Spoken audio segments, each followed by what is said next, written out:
সোনারগাঁওয়ে ঐতিহ্যবাহী ঢাকাল জামদানি শাড়ি এখন তৈরি হচ্ছে ফরিদপুরে।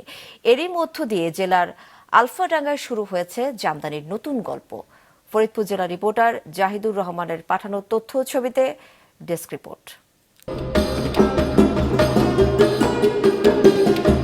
ঢাকাই জামদানির যাত্রা শুরু সেই মুঘল আমলে। ইতিহাস বলে শীতলক্ষার পারে তাঁতিরা তৈরি করতেন ঐতিহ্যবাহী ঢাকাই জামদানি। প্রচলিত সেই ধারণা ভেঙে জামদানি এখন তৈরি হচ্ছে ফরিদপুরের আলফাডাঙ্গার মধুমতির পাড়ের প্রত্যন্ত গ্রাম পানাইলে। এর উদ্যোক্তা ওই গ্রামেরই মোস্তাফিজুর রহমান। জীবিকার তাগিদে মাত্র ১৬ বছর বয়সে ঢাকায় যান মোস্তাফিজুর রহমান। জামদানি কারিগরদের কাছে শেখেন শাড়ি তৈরির কলা। নারায়ণগঞ্জের রূপগঞ্জে এক জামদানি কারখানায় কাজ করেন ১৪ বছর। ২০২১ সালে গ্রামে ফিরে শুরু করেন জামদানি তৈরির কাজ। বর্তমানে তার বাড়িতে ৬টি তাঁতে কাজ করছেন ১২ জামদানি কারিগর। মোটামুটি ভালোই কাজ শিখছি, শিখার পরে কাজ করতেছি।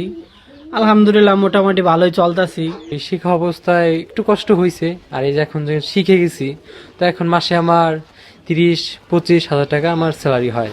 আমার এত পরিশ্রম করা লাগে না, ছোটখাটো কাজগুলো করি, তাইতে আমার যে টাকাটা পাই সেই টাকাতে আমার সংসার ভালোভাবে চলে যায়। কাজ করে আমার স্বামীকেও আমি হেল্প করতে পারতেছি, আমার বাচ্চা, আমার সংসার খুব ভালো মতো চালাইতে পারতেছি। মোস্তাফিজুর রহমানের কারখানায় একটি জামদানি তৈরিতে সর্বনিম্ন সময় লাগে ১০ দিন। মূলত নকশার উপরে নির্ভর করে তৈরির সময়। পরে গুণগত মানের উপর ভিত্তি করে ধরা হয় দাম। এক একটি শাড়ি বিক্রি হয় ১০ থেকে ৪০ হাজার টাকায়। ১২,০০০ বা ১৫,০০০ টাকার মতন এক একটা শাড়ি বিক্রি করা যায়। আর বাজার চাহিদা এই শাড়িগুলো তো হাতে তৈরি হয় বিদায় এই শাড়িগুলোর বাজার চাহিদা অনেক বেশি। আমরা অন্য জায়গায় কাজ করছি, আমাদের ছেলে মেয়েরা যাতে আমাদের এই কাজটা ধরে রাখতে পারে, ওরা যাতে আমাদের মতন ওরা যাতে অন্যর অধীনে না থাকে, নিজের অধীনে নিজের কাজটা গুছিয়ে করতে পারে। বস্ত্র ও পাট মন্ত্রণালয় থেকে মোস্তাফিজুর রহমানের জামদানি কারখানা একাধিকবার পরিদর্শন করা হয়েছে। এই কারখানায় তৈরি জামদানি সোনারগাঁয়ের জামদানির মতোই নিখুঁত বলে জানান এই কর্মকর্তা।